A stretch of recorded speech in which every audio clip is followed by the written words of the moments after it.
Welcome to QuickBites, public speaking tips and techniques you can digest in 5 minutes or less.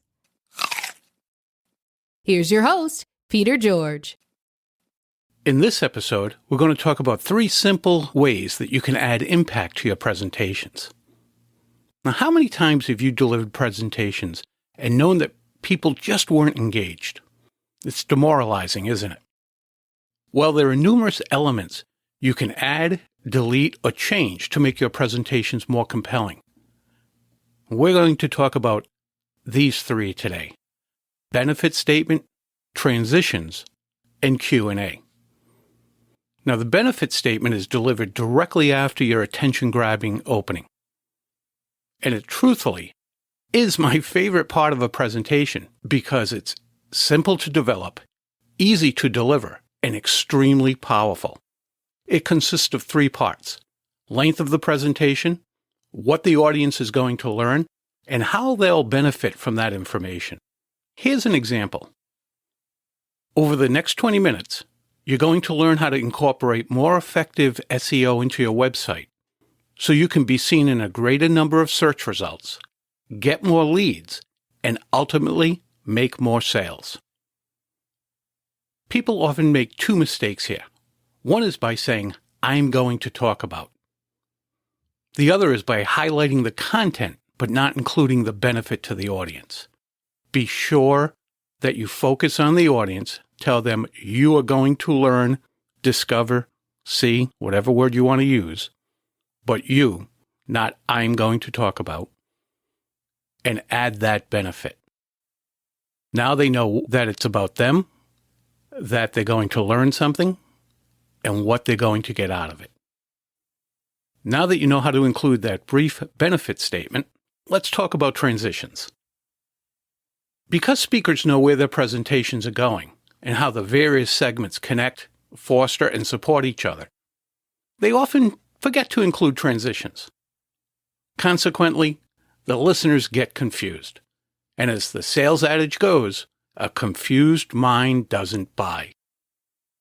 In the case of a presentation, this means your listeners, once confused, will no longer want to listen nor process your information. Transitions are easy to include in your presentations. They can be simple transitions, for instance, first, second, third, next, things like that. Or they can be the more sophisticated and advantageous flashback transitions.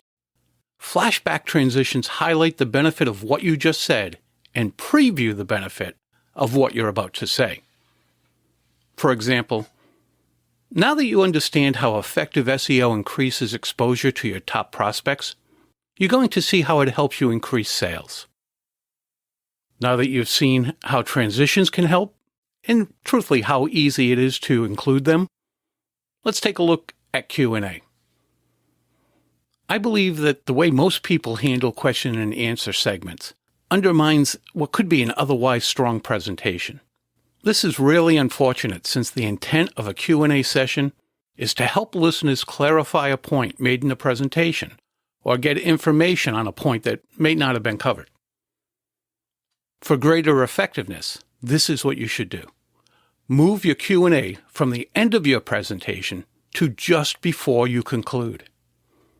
You want to end your presentation on your terms, and you'll have that opportunity when you sandwich the Q&A between your information and your conclusion. Now, how you set up the Q&A plays a significant role in the segment's success. Instead of saying something like, "I'm going to open it up for questions," or "Does anybody have any questions?" set the expectations with words like, "Let's take up to 10 minutes for Q&A. Based on the information you just heard, what questions do you have?" Once the Q&A session is over, briefly summarize your presentation and conclude as you had rehearsed. There are several additional ways to strengthen Q&A sessions. They include being enthusiastic about each question, repeating questions that the audience may not have heard, and taking time to formulate your answers. You also want to give thought to how you are going to handle people who ask off-topic questions, don't ask a question but instead want their point to be heard, or hog the mic.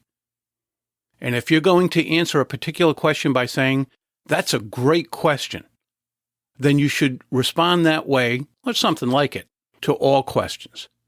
Just be sure to vary the words and phrases you use. Q&A sessions can be extremely effective. They should just be in the right place in your presentation.